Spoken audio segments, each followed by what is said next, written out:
Well, I can't wait. It's going to be incredible. It's been a long time. It was okay at the beginning because we only thought it was going to be a few weeks, if you like, maybe a few months. But wow, by the time we go out on this live tour, it'll be 2022. It would almost be 2 years. Theatres are just opening up now. People are getting back into a full theatre again, and that's really wonderful. I can't wait. Yeah. Anton, what about yourself with regards to your partnership with Erin having this kind of enforced break? Have you had much time apart over the last couple of years? Well, we have been. We haven't seen each other for 18 months, really. First time since we started dancing together, in actual fact. I was going to say, it's the longest time you've spent apart since your partnership started. Yeah. A week or a fortnight prior to that. Yeah, we've been together, 25 years now. So this is, that's been the longest period of time. I haven't changed a bit, I'm thrilled to say. and neither of you. You're looking younger by the day. Thank you very much. Thank you very As much. Are you. Thank you. Okay, my eyesight's not what it was, but you look younger by the day. Do you know what let me just say this to you now, very quickly. I'm just looking at the shows we're doing in Scotland, and they are, and I'm not just saying this because you're on, but they are three of our most favourite venues. We've got the Glasgow Royal Concert Hall, we've got the Usher Hall in Edinburgh, and the Aberdeen Music Hall, which we've only just done a couple of times, I think. We have. Which is a new venue for us, which is wonderful. And they are just the most brilliant places to perform. Love it. We'll have the combination, of course, of audiences getting back out again, so there'll be the excitement of that, and getting to see a live show. So, and Scottish audiences generally, Erin, are pretty much up there as the best in the world, I would say, not trying to be too favourite or blow our own trumpet or anything. They are incredible, and I'm not just saying that. Especially Glasgow's my favourite, and I always love I'm not trying to down the other, but Glasgow, we often close in Glasgow. Yeah, it's a great concert hall, but the audiences are always a bit crazy and a bit loud, which we sort of love. Yeah, and you're always guaranteed a bit of noise in Scotland, that's for sure. Yes, you are. It is great. So Showtime UK is the title of the show. What can audiences expect, Anton? Well, we've got the orchestra, of course, which is always a huge favourite with everybody who comes to see the show. We've got a 25-piece orchestra out on stage. We've got our extra dancers, our 6 dancers. We've got 2 singers, there's Erin and I. You've got the costumes. You've got the wonderful singing, the incredible music.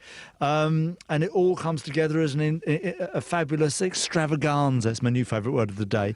Extravaganza of music and dance. And we can't wait. And Erin, you're paying tribute to some wonderful performers, like Fred Astaire, Ginger Rogers, of course, all in there. So it's going to be a real sort of nostalgic feel to it too. Yeah, it's really important, I think, that you get the music choices right. And when you pick, even people like Elton John, Shirley Bassey, those pieces of music are iconic, wonderful to listen to, but also wonderful to dance to. And everybody knows them. So they'll be a favourite for everybody.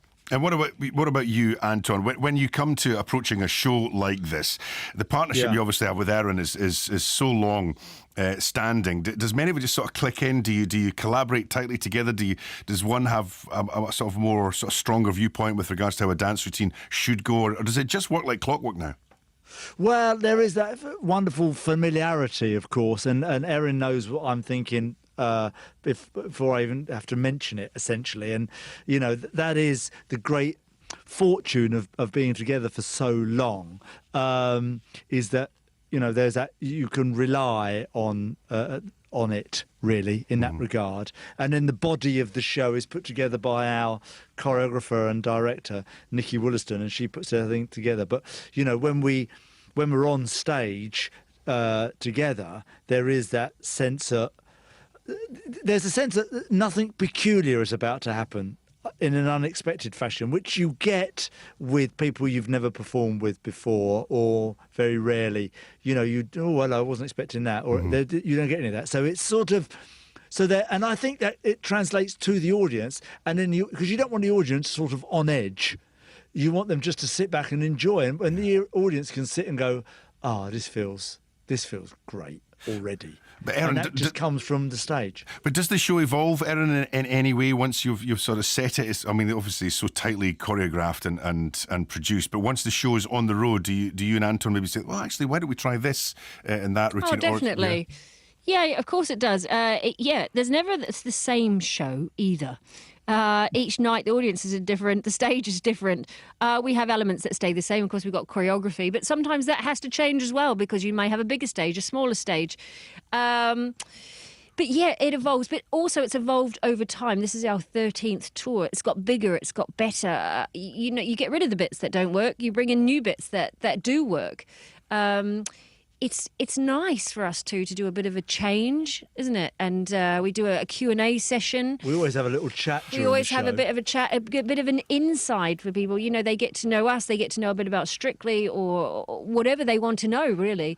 And that's quite nice for us. And I guess also, knowing Anton as we do, Erin, I dare say he very much enjoys the interaction with the audience.